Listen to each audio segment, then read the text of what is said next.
Hello friends, ज्ञान लोक YouTube channel में मैं आपका फिर से बहुत बहुत स्वागत करती हूँ। आशा करती हूँ कि आप लोग बहुत अच्छे होंगे। इसके पहले हमने 10 क्वेश्चन करवाए थे PYQ का। ये जितने भी मैंने क्वेश्चन मैं करवा रही हूँ ये सब पहले एग्ज़ाम में आए हुए हैं और वही क्वेश्चन में आप लोगों को करवा रही हूँ। ये आप लोगों के लिए बहुत ही इम्पोर्टेंट है, आप लोग के एग्ज़ाम के लिए ये बहुत ही लाभदायक है। अगर ये आप करके जाते हैं तो आपके एग्ज़ाम में एक भी क्वेश्चन नहीं बचेंगे। 2018 से लेकर 2023 तक के सारे प्रीवियस ईयर क्वेश्चन आंसर मैं लेके आई हूँ और मेरा यही थीम है कि आप लोग बहुत ही अच्छे नंबर से और ज़्यादा से ज़्यादा सीटेट में क्वालिफाइड करें।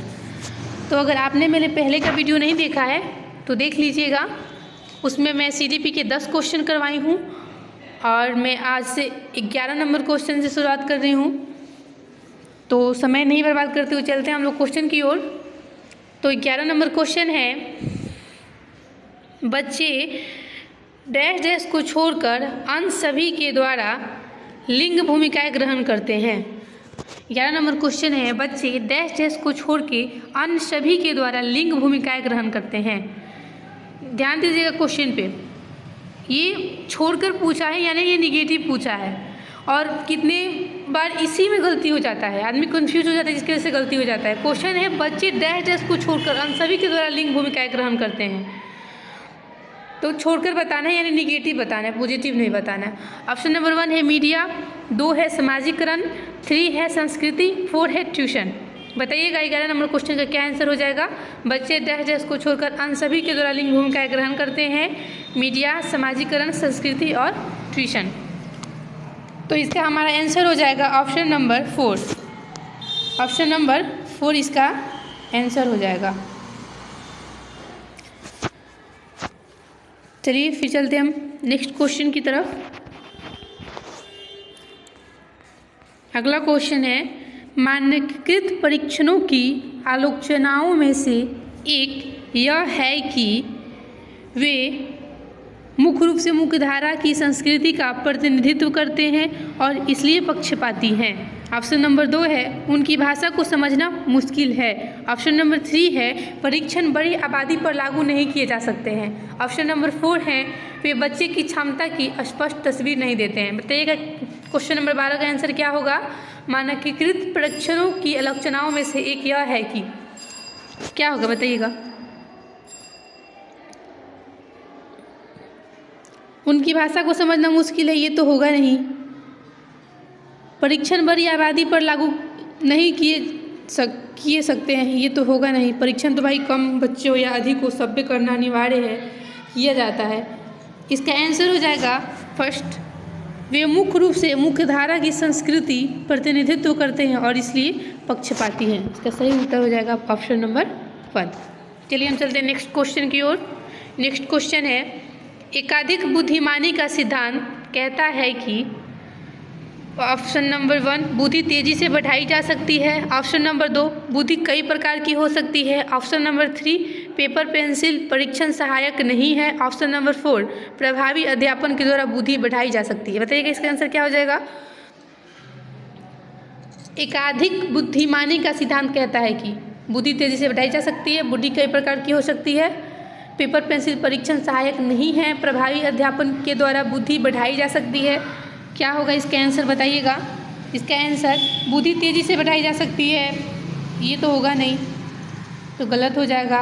बुद्धि जो है वो कई प्रकार की हो सकती है, ये इसका सही आंसर होगा। बुद्धि कई प्रकार की हो सकती है। पेपर पेंसिल परीक्षण सहायक नहीं है, ये भी उतना पॉजिटिव आंसर नहीं है, ये भी नहीं कहा जा सकता है। प्रभावी अध्यापन के द्वारा बुद्धि क्या जो है उसको बढ़ाई जा सकती है। प्रभावी अध्यापन क्या होता है, नहीं, एकाधिक बुद्धिमानी पूछा है ना। एकाधिक बुद्धिमानी का सिद्धांत कहता है कि कोई पॉजिटिव ये नहीं कि देखे कि प्रभावी अध्यापन को द्वारा बुद्धि बताई जा सकती है तो इसको सही कर दिए, या बुद्धि तेजी से बताई जा सकती है इसको सही कर दिए। नहीं, ये पूछा क्या है, क्वेश्चन पे अधिक ध्यान देना है। क्वेश्चन सीटेट में कोई अधिक कठिन नहीं पूछता है, केवल लैंग्वेज में लपेट देता है आदमी को, जिसकी वजह से आंसर गलत हो जाता है। ऐसा नहीं कि सीटेट क्वेश्चन बहुत हार्ड पूछता है, ऐसा कुछ नहीं होता है। बस अगर हम एक बार अच्छे से पढ़ लेंगे क्वेश्चन को, क्वेश्चन कह क्या रहा है, जब क्वेश्चन समझ में आ जाएगा तो उसका आंसर कभी भी गलत नहीं होगा। ठीक है, बस क्वेश्चन पे ध्यान देना है। तो इसका आंसर हो जाएगा बुद्धि। 13 नंबर क्वेश्चन हो जाएगा, बुद्धि कई प्रकार की हो सकती है। सबसे पॉजिटिव आंसर यही होगा। सही बात है, किसी में किसी चीज़ की बुद्धि होती है, किसी में किसी चीज़ की बुद्धि होती है, किसी में खेल की बुद्धि अधिक होती है, किसी में पढ़ने में रुचि अधिक होती है, तो उसमें उसका बुद्धि कैसा है, पढ़ाई के लेवल में अच्छा है, कोई खेल में अच्छा होता है, कोई म्यूजिक में अच्छा होता है। तो बुद्धि कई प्रकार की हो सकती है। ऑप्शन नंबर 2 इसका सही आंसर हो जाएगा। चलते हैं हम नेक्स्ट क्वेश्चन की ओर। नेक्स्ट क्वेश्चन है, शिक्षक सीखने के लिए मूल्यांकन और सीखने के मूल्यांकन दोनों का उपयोग कर सकते हैं। ऑप्शन नंबर 1, बच्चों की प्रगति और उपलब्धि स्तर को जानने में। ऑप्शन नंबर 2, बच्चे की सीखने की ज़रूरतों को जानने में और तदनुसार शिक्षण रणनीति का चयन करने में।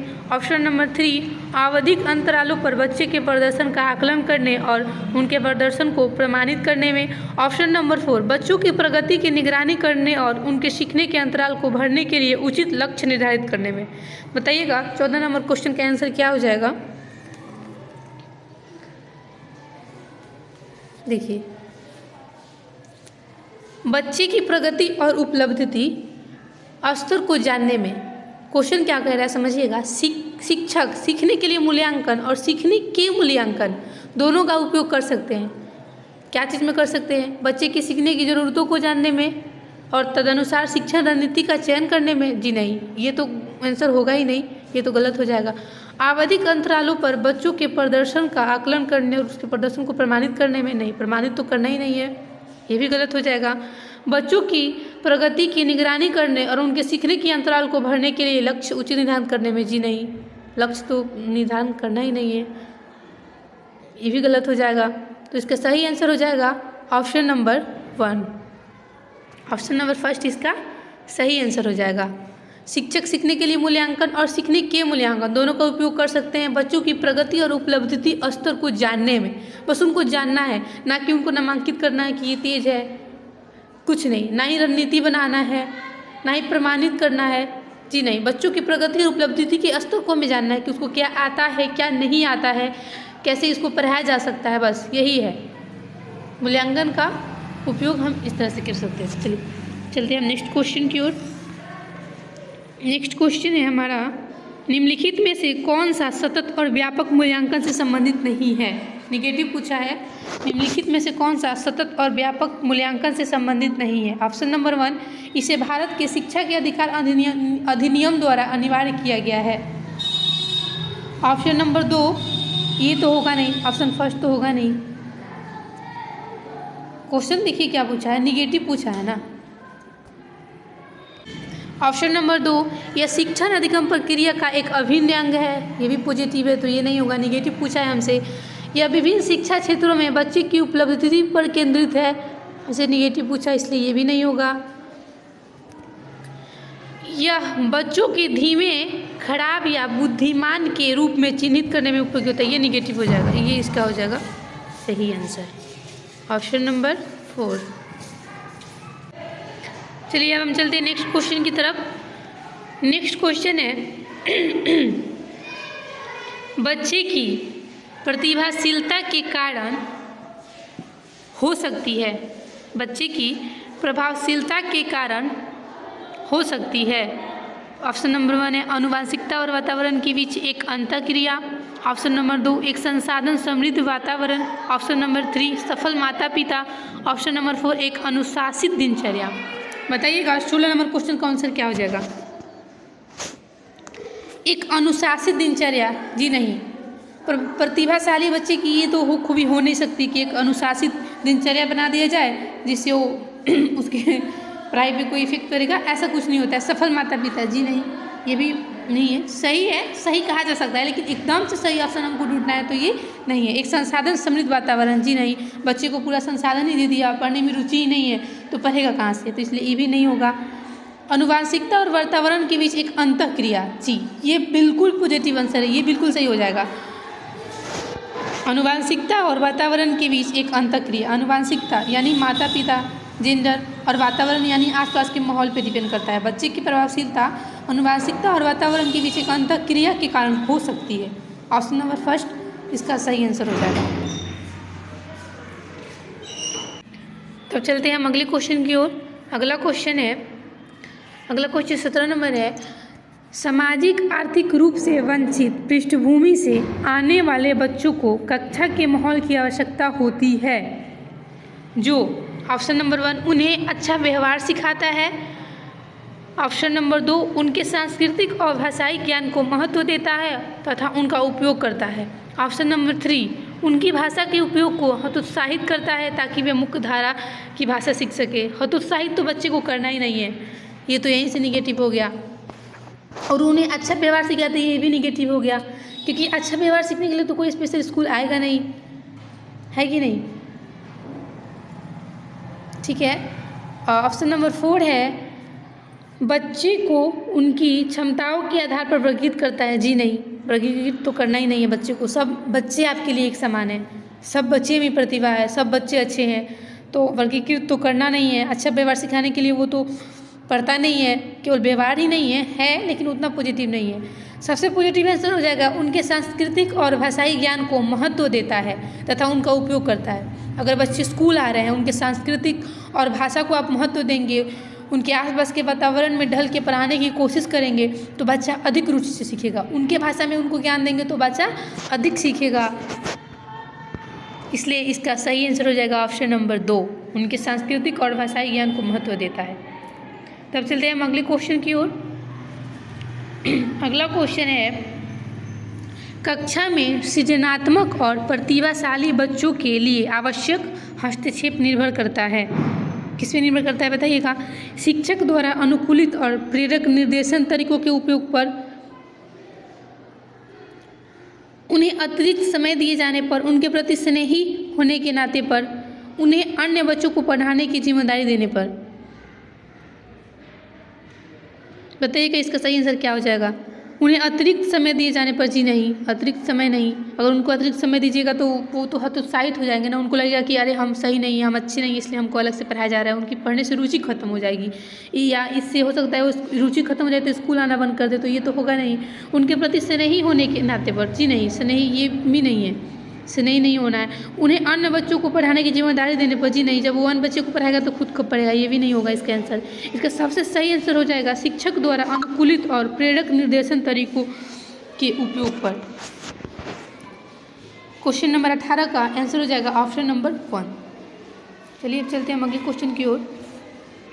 अगला क्वेश्चन है, अति संवेदनशील बच्चों को सीखने में मदद करने के लिए निम्नलिखित में से कौन सा तरीका उपयुक्त तरीका नहीं है। ध्यान दीजिएगा, क्वेश्चन पे निगेटिव बताना है, नहीं पूछा है, यही फंसाता है हमको। अति संवेदनशील बच्चों को सीखने में मदद करने के लिए निम्नलिखित में से कौन सा तरीका उपयुक्त तरीका नहीं। एक कार्य को छोटे प्रबंधनीय खंडों में तोड़ना, अधिगम के वैकल्पिक तरीकों की पेशकश,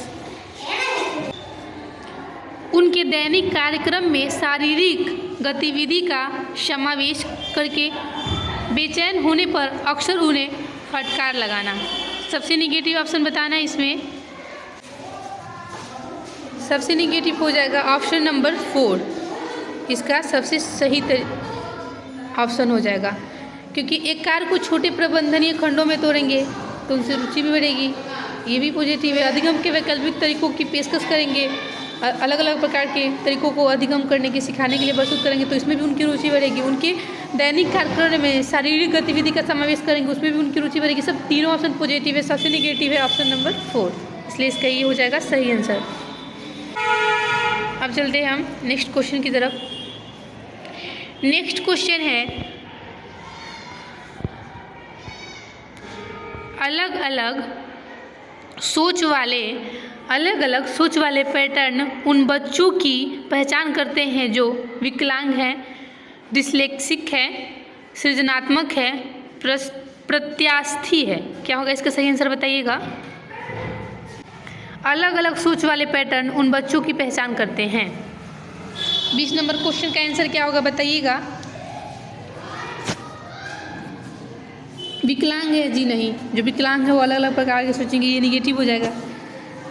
डिस्लेक्सिक है ये भी नहीं, प्रत्यास्थी है ये भी नहीं, सबसे सटीक आंसर हो जाएगा सृजनात्मक है। जी हाँ, जो बच्चे जिसको पढ़ने में रुचि रहेगा, जो सृजनात्मक रहेगा, वही अलग अलग पैटर्न पे सोच सकता है, इसलिए सबसे पॉजिटिव आंसर हो जाएगा ऑप्शन नंबर 3। चलते हैं हम नेक्स्ट क्वेश्चन की ओर। नेक्स्ट क्वेश्चन है, निम्नलिखित में से कौन सा शिक्षक द्वारा कक्षा में बच्चों के लिए समस्या हल करने के तरीकों का वर्णन नहीं कर सकता है। समस्या हल करने के तरीकों का वर्णन नहीं कर सकता है, निगेटिव बताना है। ऑप्शन नंबर 1, किसी विशेष समस्या को हल करने के बारे में अपनी विचार प्रतिक्रियाओं पर चर्चा करना, ये तो पॉजिटिव हो जाएगा। चर्चा करेंगे तो सृजनात्मकता बढ़ेगी, बच्चे की रुचि बढ़ेगी तो पढ़ेगा, तो ये तो होगा नहीं, हमसे तो निगेटिव पूछा है तो हमें निगेटिव बताना है। निगेटिव बताना है तो बताइएगा, एक ऑप्शन नंबर फर्स्ट होगा, सेकंड होगा, थर्ड होगा, फोर्थ होगा, क्या हो जाएगा आप बताइएगा एक बार। ये क्वेश्चन मैं आप लोगों पे छोड़ती हूँ, इसका आंसर आप लोग बताइएगा। निम्नलिखित में से कौन सा शिक्षक द्वारा कक्षा में बच्चों के लिए समस्या हल करने के तरीकों का वर्णन नहीं कर सकता है। समस्या हल करने के तरीकों का वर्णन नहीं कर सकता है। किसी विशेष समस्या को हल करने के बारे में अपनी विचार प्रतिक्रियाओं पर चर्चा करना, कुछ हल करते समय गलतियों को करने के प्रति ईमानदार रहना। ऑप्शन नंबर 3, सोच विचार परीक्षण और विभिन्न उत्तरों जैसी शब्दावली का प्रयोग करना। ऑप्शन नंबर 4, अभिसरण उत्तरों वाले प्रश्न पूछना। बताइएगा इसका आंसर क्या हो जाएगा। जी नहीं, इसका आंसर हो जाएगा ऑप्शन नंबर 1। आप लोगों ने ध्यान नहीं दिया, मैंने गलत काटा, लेकिन इसका होगा ऑप्शन नंबर 1। मुझे ये क्वेश्चन आप लोगों से जानना था, इसका आंसर क्या होगा, तो ऑप्शन नंबर 1 हो जाएगा। कुछ हल करते समय गलतियों को करने पर ईमानदार रहना, ये तो होगा नहीं। सोच विचार परीक्षण और विभिन्न उत्तरों जैसी शब्दावली का प्रयोग करना, ये भी नहीं होगा। इसका सटीक आंसर हो जाएगा किसी विशेष समस्या को हल करने के बारे में अपनी विचार प्रतिक्रियाओं पर चर्चा करना। चलिए अब हम बढ़ते हैं नेक्स्ट क्वेश्चन की ओर। नेक्स्ट क्वेश्चन है हमारा स्क्रीन पर, Which one of the following is an emotion? Option number 1 memory, option number 2 fair, option number 3 intention, option number 4 एट्यूमुलस। निम्नलिखित में से कौन सा एक संवेग है। संवेग मतलब भाव। निम्नलिखित में से कौन सा एक संवेग है। स्मृति, डर, ध्यान, उत्तेजना। बताइए कि इसका आंसर क्या हो जाएगा। 22 नंबर क्वेश्चन का आंसर क्या होगा बताइएगा। निम्नलिखित में से कौन सा एक संवेग है। स्मृति, स्मृति तो संवेग नहीं है, स्मृति तो संवेग हो नहीं सकती। ध्यान भी संवेग नहीं है, उत्तेजना भी संवेग नहीं है। सबसे पॉजिटिव इसमें आंसर हो जाएगा डर। डर इसका आंसर हो जाएगा। निम्नलिखित में से कौन सा एक संवेग है। संवेग मतलब भाव क्या है। भाव उसका है कि वो डर रहा है, भाव उसका है कि वो रो रहा है, भाव उसका है कि हंस रहा है, ये सब क्या हो जाएगा, ये संवेग हो जाएगा, इसलिए पॉजिटिव हो जाएगा। स्मृति, ध्यान, उत्तेजना ये सब नहीं होगा। तब हम चलते हैं नेक्स्ट क्वेश्चन की ओर। नेक्स्ट क्वेश्चन है हमारा 23 नंबर। एक 3 साल का बच्चा बताता है कि दूध बूथ पर एक मशीन द्वारा दूध का उत्पादन होता है। निम्नलिखित में से कौन सा बच्चे की समझ का सबसे अच्छा स्पष्टीकरण प्रदान करता है। सबसे अच्छा स्पष्टीकरण बताना है हमें। ऑप्शन नंबर 1 है बच्चे को दुनिया का बहुत सीमित अनावरण ज्ञान है। ऑप्शन नंबर 2 है बच्चे का जवाब दूध बूथ से दूध खरीदने के अपने अनुभव पर आधारित है। ऑप्शन नंबर 3 बच्चे ने गायों को कभी नहीं देखा है। ऑप्शन नंबर 4 बच्चे का परिवार बच्चे को प्रेरक वातावरण प्रदान नहीं करता। बताइएगा क्वेश्चन नंबर 23 का आंसर क्या हो जाएगा। बच्चे को दुनिया का बहुत सीमित अनावरण ज्ञान है। सीमित तो ज्ञान होता नहीं है बच्चे को, ये तो कभी कह नहीं सकते आप लोग, इसलिए ये ऑप्शन तो होगा नहीं। बच्चे ने गायों को कभी नहीं देखा है, ऐसा तो नहीं है। बच्चे तो हमेशा गाय देखते रहते हैं, उनके घर पे भी गाय होगा और उससे तो और अधिक सीखते हैं। बच्चे का परिवार बच्चे को प्रेरक वातावरण प्रदान नहीं करता है। ये भी नहीं होगा, ये भी गलत होगा। इसका सबसे अच्छा और सही होगा आंसर, बच्चे का जवाब दूध बूथ से दूध खरीदने के अनुभव पर आधारित है। सही बात है, बच्चे सबसे अधिक अच्छे से प्रभावशाली तभी सीखता है जब वो उसको अपने आसपास के वातावरण से सीखने के लिए मिलता है, जो अपने वो जीवन में अनुभव किया है। सबसे प्रभावशाली तरीका यही है बच्चे को सिखाने के, कि उसको आप उसकी जीवन शैली से जोड़ दीजिए। तो इसलिए इसका सबसे सही उत्तर हो जाएगा ऑप्शन नंबर 2। अब चलते हैं नेक्स्ट क्वेश्चन की ओर। तो क्वेश्चन नंबर 24 है, निम्नलिखित में से कौन सा शिक्षक की भूमिका सबसे अच्छा वर्णन करता है? बताइएगा, बहुत अच्छा क्वेश्चन है। निम्नलिखित में से कौन सा शिक्षक की भूमिका का सबसे अच्छा वर्णन करता है? कक्षा में शिक्षक की सबसे महत्वपूर्ण भूमिका अनुशासन को बनाए रखना है? जी नहीं, ये तो कभी नहीं हो सकता है कि अनुशासन को बना देगा इसलिए वो अच्छा शिक्षक है, ये तो ऑप्शन कभी हो ही नहीं सकता है। एक शिक्षक को निर्धारित पाठ्य पुस्तक का पालन करना चाहिए? जी नहीं, ऐसा नहीं है। बच्चे को अलग अलग गतिविधि के द्वारा सिखाना चाहिए। पाठ्यक्रम को समय पर पूरा करने के साथ साथ दोहराने के लिए पर्याप्त समय देना महत्वपूर्ण है? जी नहीं, दोहराना के लिए पर्याप्त समय देना ये भी नहीं होगा। आराम के लिए जगह बनाना, जहाँ बच्चे संवाद और पूछताछ के माध्यम से सीखते हैं? जी, सबसे सही यही हो जाएगा। आराम के लिए जगह बनाना, जहाँ बच्चे संवाद और पूछताछ के माध्यम से सीखते हैं। जब बच्चा एक दूसरे से पूछताछ करेंगे, संवाद करेंगे तो ज़्यादा रुचि से और ज़्यादा अच्छे से सीख पाएंगे। तो इसका सबसे सटीक आंसर हो जाएगा ऑप्शन नंबर 4। चलते हैं नेक्स्ट क्वेश्चन की ओर। नेक्स्ट क्वेश्चन है, निम्नलिखित में से कौन सी कक्षा समृद्ध शिक्षा को प्रोत्साहित करती है? ये भी बहुत अच्छा क्वेश्चन है। निम्नलिखित में से कौन सी कक्षा समृद्ध शिक्षा को प्रोत्साहित करती है? Option number 1। तो बताइएगा, निम्नलिखित में से कौन सी कक्षा समृद्ध शिक्षा को प्रोत्साहित करती है? ऑप्शन नंबर 1, वह कक्षा जिसमें प्रदर्शित विभिन्न प्रकार की सामग्री बच्चों की पहुंच से परे हो ताकि सामग्री लंबे समय तक चलती रहे? जी नहीं, ये तो होगा नहीं। ऑप्शन नंबर 2 है, वह कक्षा जिसमें खुली गतिविधि कोने हो और विभिन्न प्रकार के बाल साहित्य खुली ताक शेल्फ में रखी हो, जो दिन में किसी भी समय प्राप्त किया जा सके। ऑप्शन नंबर 3, अलमारी में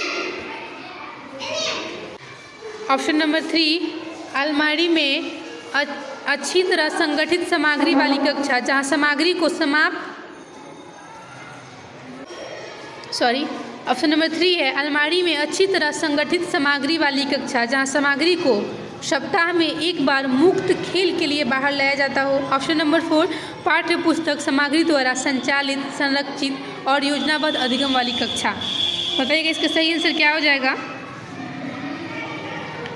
निम्नलिखित में से कौन सी कक्षा समृद्ध शिक्षा को प्रोत्साहित करती है? समृद्ध शिक्षा, अच्छी शिक्षा, पॉजिटिव बताना है। बहुत अच्छा क्वेश्चन है, बताइएगा इसका आंसर क्या हो जाएगा? वह कक्षा जिसमें प्रदर्शित विभिन्न प्रकार की सामग्री बच्चों की पहुंच से परे हो। परे तो रखना ही नहीं है, उनको पहुंचाना है ताकि वो अच्छे से सीख सके। अलमारी में अच्छी तरह संगठित सामग्री वाली कक्षा, जहाँ सामग्री को सप्ताह में एक बार मुफ्त खेल के लिए बाहर लाया जाता हो। जी नहीं, कभी भी दे सकते हैं, रोज़ भी दे सकते हैं, एक बार देना इसका तो कोई मतलब ही नहीं है। पाठ्य पुस्तक सामग्री द्वारा संचालित, संरक्षित और योजनाबद्ध अधिगम वाला कक्षा। जी नहीं, ये भी नहीं होगा। इसका सबसे सही आंसर हो जाएगा ऑप्शन नंबर 2, वह कक्षा जिसमें खुली गतिविधि कोने हो और विभिन्न प्रकार के बाल साहित्य खुली ताक शेल्फ में रखी हो, जो दिन में किसी भी समय प्राप्त किया जा सके। सबसे आंसर सही इसका यही हो जाएगा ऑप्शन नंबर 4। तो इसी के साथ हम अपने कक्षा को समाप्त करते हैं। मिलते हैं आपसे नेक्स्ट क्लास में। और मैं CDP का टॉप 30 क्वेश्चन लेके आई हूँ, जिसमें से 25 करवा चुकी हूँ, 10 इसके पहले वाले वीडियो में करवाई हूँ। अगर आप लोग नहीं देखे होंगे तो वो भी जाके देख लें। ये क्वेश्चन आप लोगों के लिए बहुत महत्वपूर्ण है। अब मिलते हैं नेक्स्ट क्लास में, तब तक के लिए बाय।